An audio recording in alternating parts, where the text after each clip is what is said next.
The situation in Yemen, it's in a chaos circumstances.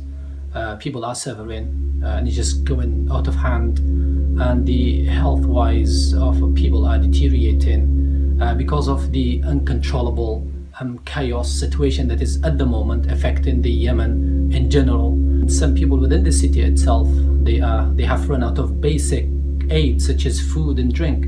As for those who are far away from the cities, the main cities, they have nothing to live on apart from either the plants or maybe trees. And some of them, they might get some help, but is not sufficient for them to live or to survive on the type of help they get.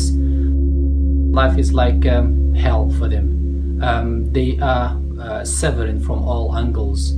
They are expecting some helps and they want some helps, but as individual families, we can only do much.